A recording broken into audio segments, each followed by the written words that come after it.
Planet earth यानी हमारा ग्रह पृथ्वी हमें पता एक लौता प्लैनेट है जहां लाइफ यानी जीवन मौजूद है।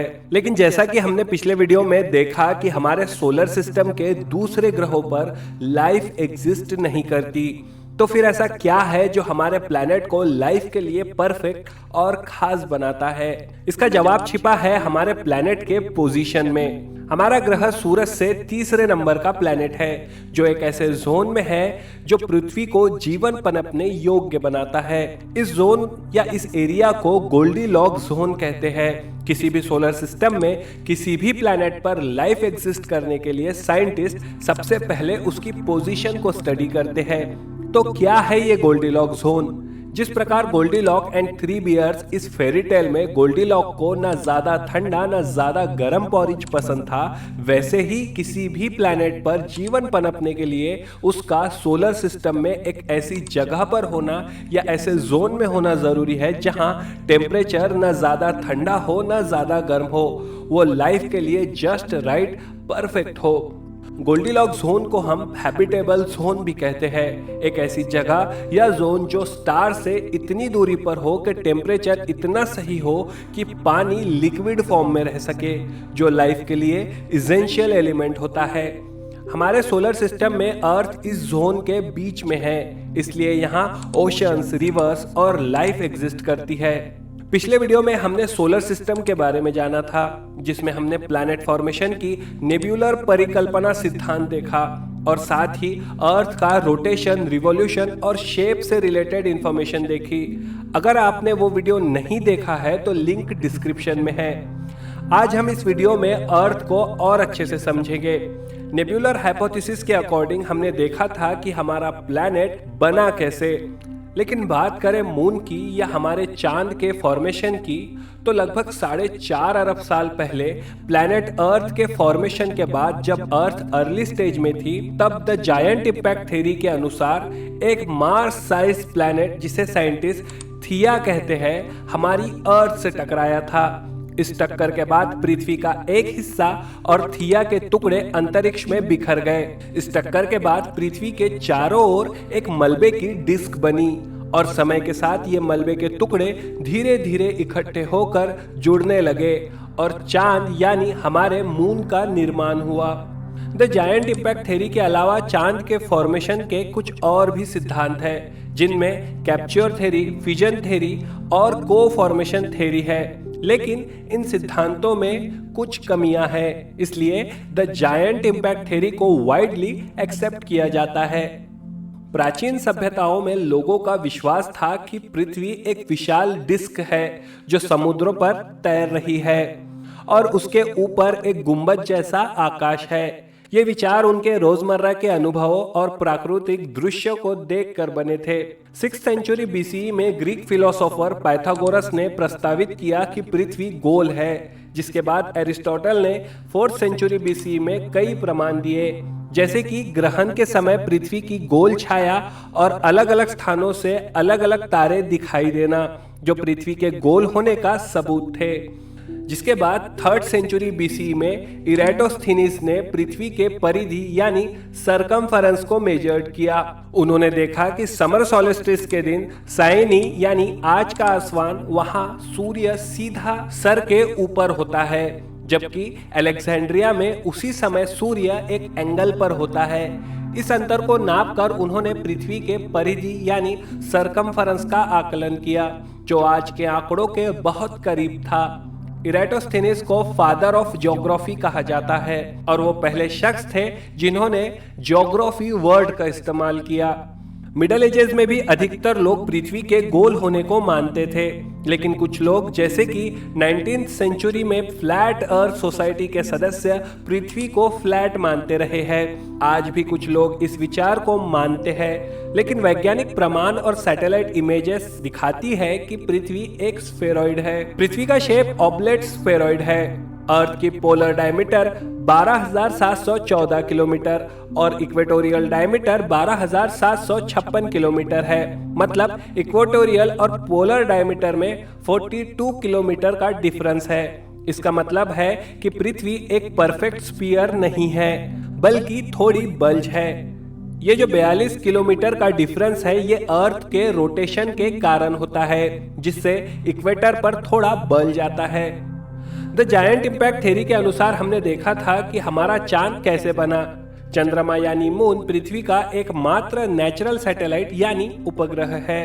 इसका डायमीटर लगभग 3474 किलोमीटर है, जो पृथ्वी के डायमीटर का लगभग 1/4 है। पृथ्वी से मून लगभग 3,84,000 किलोमीटर की दूरी पर स्थित है। मून पृथ्वी के अराउंड परिक्रमा करता है और अपने एक्सिस पर भी घूमता है। इसका एक रिवॉल्यूशन और एक रोटेशन लगभग 27 दिन में पूरा होता है और इस वजह से हम पृथ्वी से चांद की एक ही साइड देख पाते हैं। 2 फुल मून के बीच का ड्यूरेशन 29 डेज का होता है। चांद के होने से पृथ्वी पर कई प्रभाव पड़ते हैं, जैसे कि समुद्रिक ज्वार भाटा यानी टाइड्स का आना। मून के गुरुत्वाकर्षण शक्ति के कारण समंदर का पानी ऊपर उठता है, जिसे हम हाई टाइड कहते हैं। साथ ही जब सूरज, चांद और हमारी अर्थ एक सीधी लाइन में आते हैं तब ग्रहण लगते हैं। इसमें जब हमारी पृथ्वी की छाव चांद पर पड़ती है तो चंद्र ग्रहण यानी लूनार एक्लिप्स होता है, और जब सूरज और पृथ्वी के बीच चांद आता है तब वो सूर्य की रोशनी को ढक लेता है, तब सूर्य ग्रहण होता है, जिसे हम सोलर एक्लिप्स कहते हैं। बेशक चांद हमें चमकता हुआ दिखाई देता है, लेकिन वो खुद की लाइट प्रोड्यूस नहीं करता है, बल्कि सूरज के लाइट को परावर्तित यानी रिफ्लेक्ट करता है, और इसमें भी चांद सिर्फ 3 से 12% ही लाइट को रिफ्लेक्ट करता है। इसके बावजूद चांद हमें इतना चमकदार दिखाई देता है। पृथ्वी पर 4 मुख्य दिशाएं होती है, नॉर्थ, साउथ, ईस्ट और वेस्ट। इन दिशाओं का ज्ञान हमें सही दिशा में घूमने और लोकेशन का पता लगाने में मदद करता है। इसे और बेहतर करने के लिए हमने हमारी अर्थ को इमेजिनरी ग्रिड सिस्टम में बांट दिया है, जिसमें मौजूद लाइंस को हम लैटिट्यूड और लॉन्जिट्यूड कहते हैं।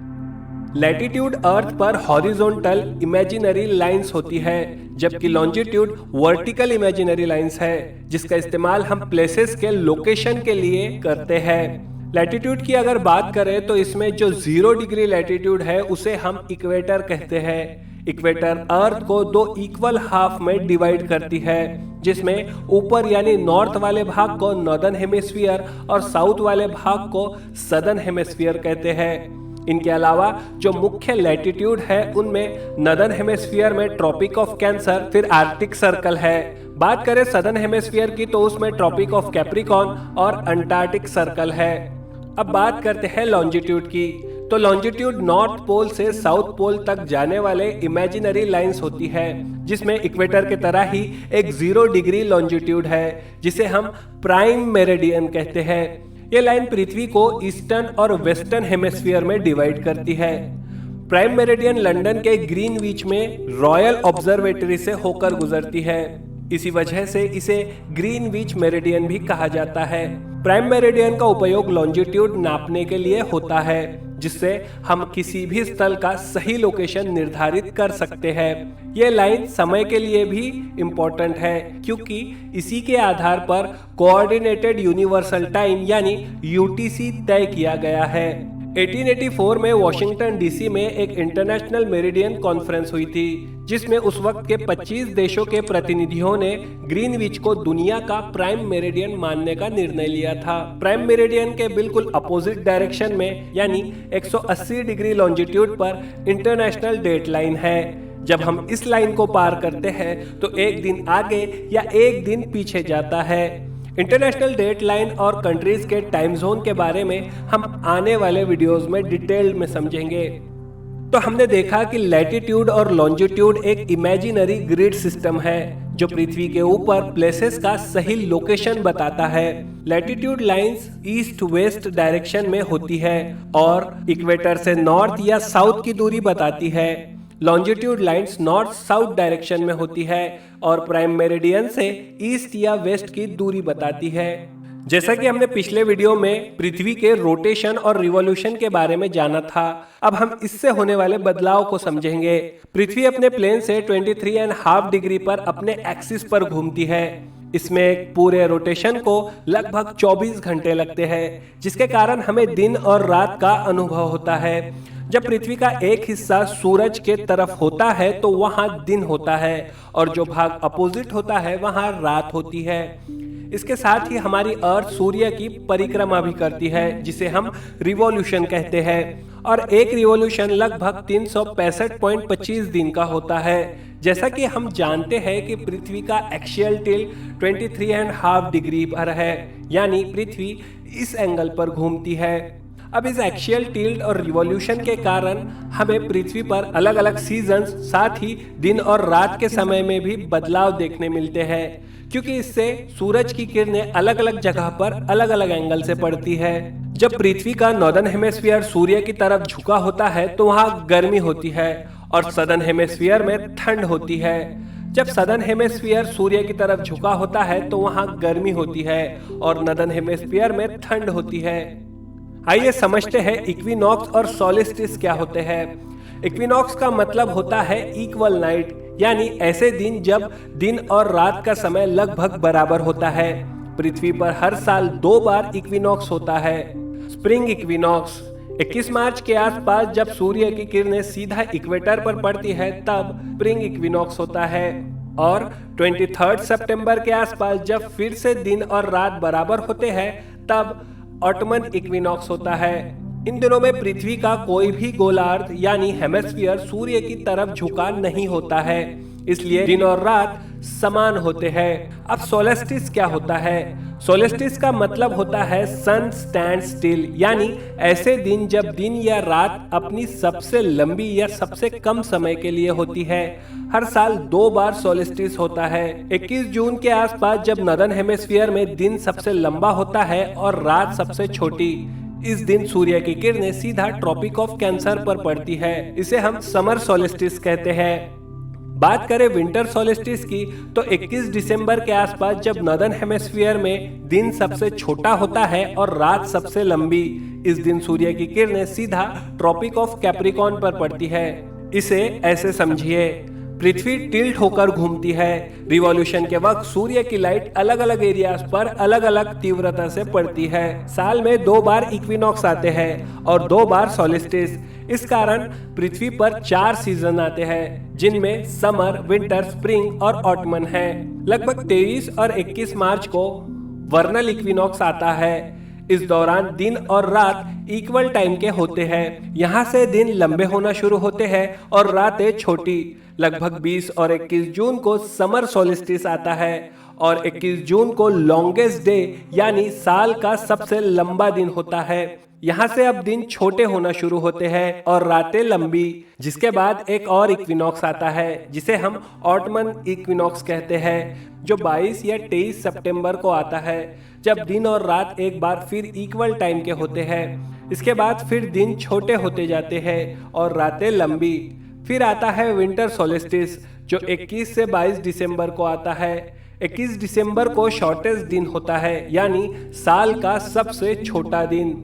हमने समर, विंटर, स्प्रिंग और ऑटमन ये 4 सीजन तो देखे हैं, तो इसमें मॉनसून या रेनी सीजन कहाँ है? तो मॉनसून या रेनी सीजन एक ऐसा विंड पैटर्न है जो ईयरली बदलता है और विशेष रूप से भारत में जून से सितंबर के बीच में भारी बारिश लाता है। इसका मुख्य कारण पृथ्वी और समुद्र के बीच टेम्परेचर और प्रेशर का अंतर होता है, जिसे हम इंडिया एंड क्लाइमेट वाले वीडियो में डिटेल में समझेंगे। आइए अब हमारे अर्थ के स्ट्रक्चर को समझते हैं। हमारी अर्थ में 3 डिफरेंट इंटरनल लेयर्स है, जिसमें क्रस्ट, मैंटल और कोर है। इनमें सबसे पहले आती है क्रस्ट, यानी पृथ्वी की सबसे बाहरी और पतली परत। ये वही जगह है जहां हम रहते हैं, जिसमें कॉन्टिनेंट्स या महाद्वीप, समुद्र, पहाड़ और जमीन सब शामिल है। क्रस्ट की मोटाई लगभग 5 से 70 किलोमीटर तक होती है। क्रस्ट के 2 टाइप है, कॉन्टिनेंटल क्रस्ट और ओशियानिक क्रस्ट।